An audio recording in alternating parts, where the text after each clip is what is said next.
faut que les élus rendent des comptes aux citoyens. C'est pour ça que moi je fais ce journal de bord, c'est pour vous expliquer ce que je fais au nom des gens qui ont choisi de m'élire en juin 2024. Et je pense qu'il faut plus de pression citoyenne pour que les élus respectent leurs paroles. Bonjour et bienvenue dans ce nouveau journal de bord de ma vie de député européen. On fait aujourd'hui le bilan du mois de février 2026 et on va beaucoup parler d'agriculture aujourd'hui.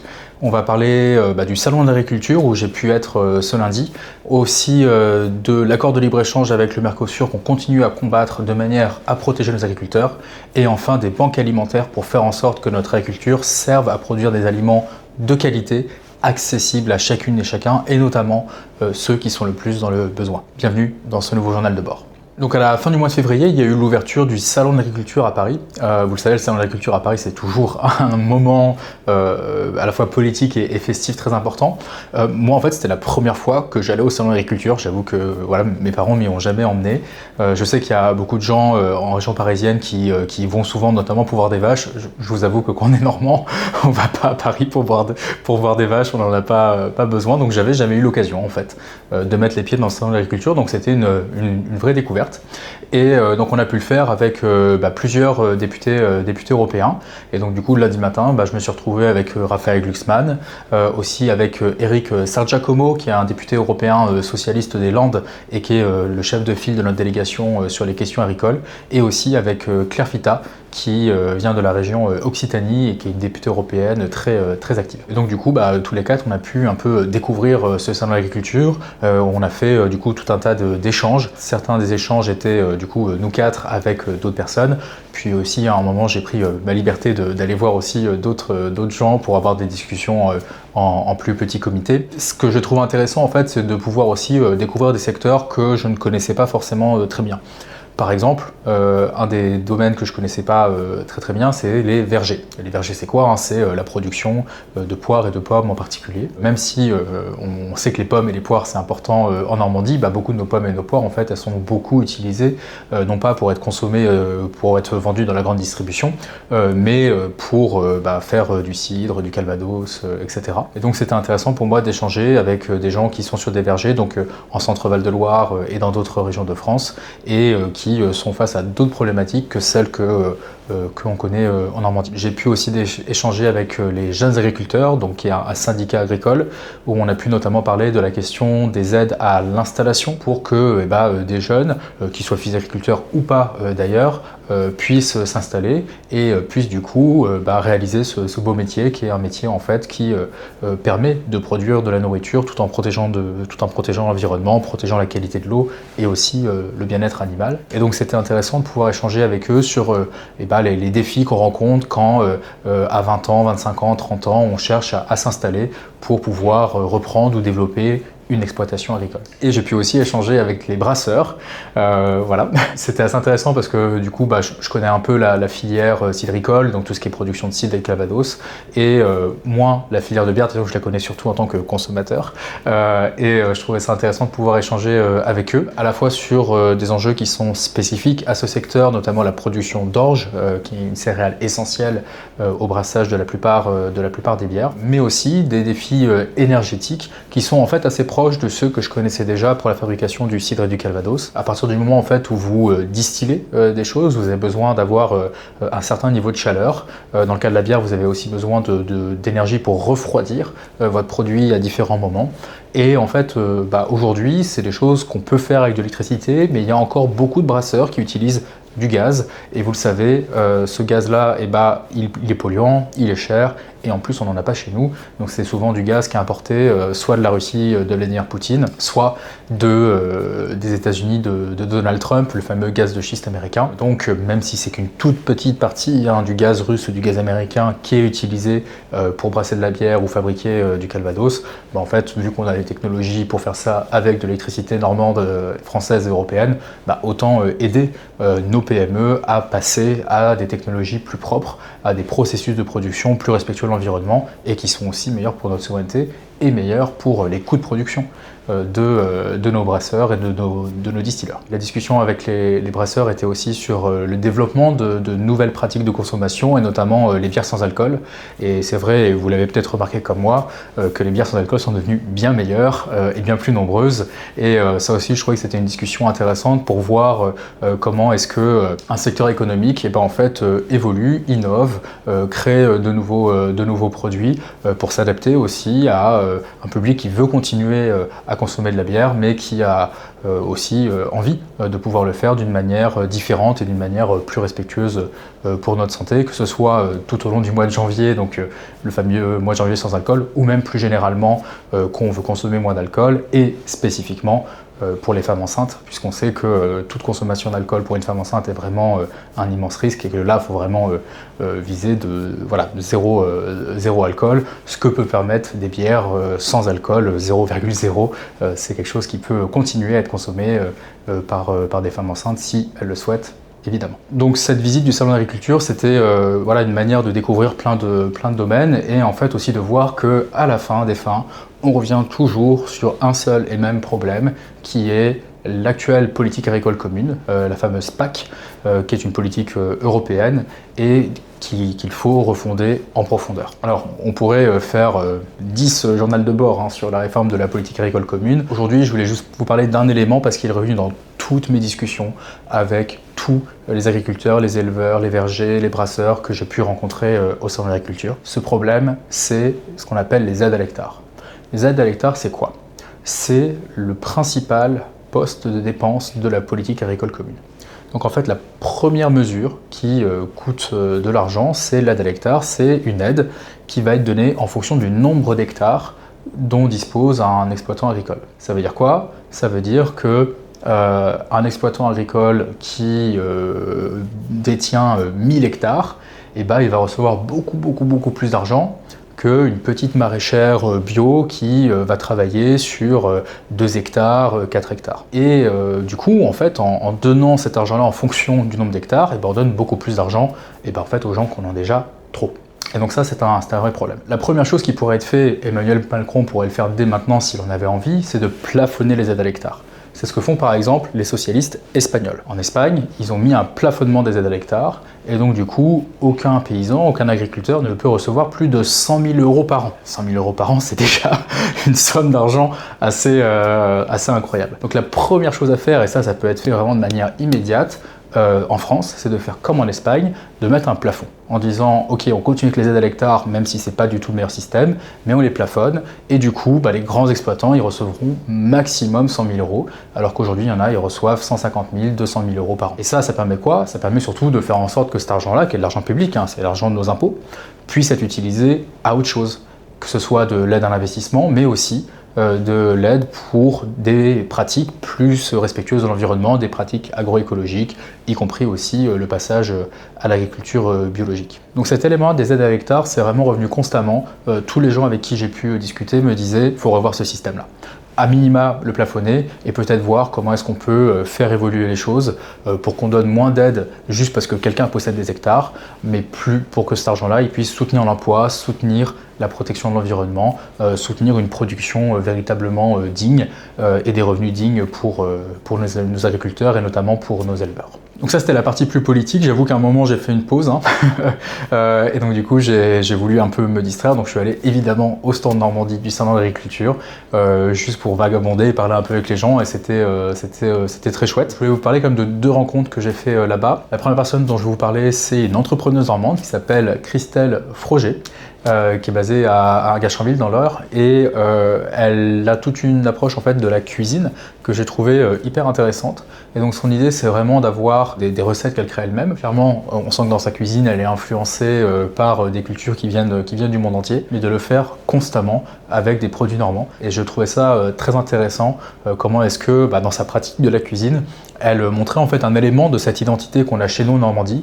On est évidemment très fiers d'être chez nous, mais on sait aussi que en fait, on a des influences avec le reste du monde. Le simple fait que la Normandie s'appelle la Normandie, c'est la terre des hommes du Nord, les fameux Vikings qui sont venus s'installer il y a plus de 1000 ans en Normandie. Je trouvais ça intéressant comment elle réussissait, par sa pratique de la cuisine, de faire honneur à cette tradition d'une Normandie ouverte sur le monde, qui est la tradition normande depuis la création de notre belle région il y a plus de 1000 ans par Roland. Voilà. La deuxième personne avec qui j'ai pu échanger, et c'était super, c'est une maraîchère, Sophie Douane, qui est à Doménil, c'est entre Caen et Falaise. Sophie, ce qu'elle fait, c'est qu'en fait elle est maraîchère, donc elle produit des légumes, et notamment des asperges. De manière à pouvoir avoir aussi des choses qu'elle peut vendre durant toute l'année, et une partie de ces asperges, elle va les transformer en faire un velouté d'asperges. Et donc du coup à son stand, il y avait des petites bouteilles de velouté d'asperges, et du coup j'ai pu goûter le velouté d'asperges qui était vraiment très très bon.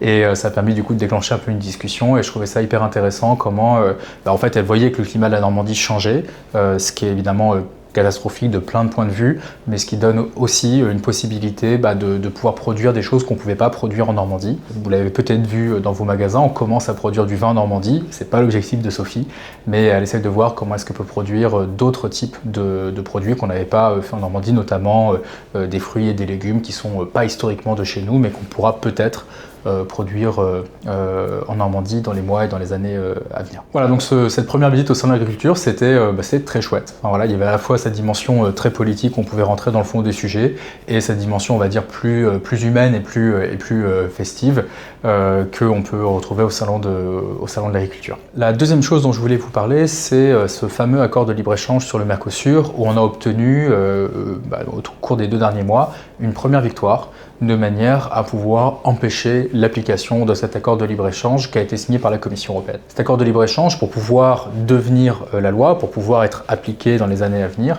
il a besoin d'être soutenu par la Commission européenne, c'est malheureusement le cas. Pourquoi ? Parce que la Commission européenne est à droite, la majorité des commissaires européens sont de droite, et les gens de droite sont pour cette approche déréglementée du libre-échange généralisé, donc c'est pour ça que la Commission européenne le soutient. Mais ça suffit pas. L'Union européenne, c'est une vraie démocratie, et donc la Commission européenne ne fait pas ce qu'elle veut. La Commission européenne, elle a signé ce traité, mais pour qu'il puisse s'appliquer dans la durée, il y a besoin d'avoir l'accord du Conseil de l'Union européenne, où là on a eu un retournement de l'extrême droite italienne, de Giorgia Meloni, qui nous expliquait pendant des mois qu'ils allaient toujours refuser, et puis là finalement ils ont accepté, et du coup cet accord-là va pouvoir être mis en œuvre à cause du Conseil. Mais il y a un troisième acteur, qui est le Parlement européen, qui est l'institution la plus démocratique de l'Union européenne, puisque si moi je suis député européen, comme tous mes autres collègues, si on est député européen, c'est parce qu'on a été élu directement par les citoyens européens qui ont voté pour nous en juin 2024. Et donc le Parlement européen, il s'est opposé au Mercosur, en tout cas, sur un premier élément. Il a posé une question sur la viabilité juridique de cet accord. La question, elle est posée à la Cour de justice de l'Union européenne. Et nous, ce qu'on demande, c'est qu'on n'applique pas cet accord pour l'instant, qu'on attende au moins qu'il y ait une réponse de la Commission européenne pour savoir si cet accord est légal ou pas en regard du droit européen. Donc la bataille, elle n'est pas du tout finie, on a juste remporté une première victoire, et il faut continuer cette mobilisation. Et cette mobilisation, elle est essentielle, notamment pour protéger nos agriculteurs, puisqu'il faut que nos éleveurs, en Normandie, en France et ailleurs en Europe, soient protégés de la concurrence déloyale qui leur est déjà faite, mais qui serait aggravée par cet accord Mercosur, concurrence qui vient notamment du Brésil et de l'Argentine, des pays où le niveau de protection de l'environnement n'a absolument rien à voir avec ce qu'on connaît chez nous. Le troisième sujet aussi dont je voulais vous parler, qui est toujours lié à cette question agricole, c'est la question en fait alimentaire. La production agricole, elle est évidemment essentielle, mais on ne produit pas la nourriture dans l'objectif de produire de la nourriture. On produit de la nourriture pour qu'on puisse s'alimenter, et bien s'alimente. Et il y a toute une partie de la population, et une partie malheureusement croissante, qui a de plus en plus de mal à trouver des aliments en quantité et en qualité suffisante.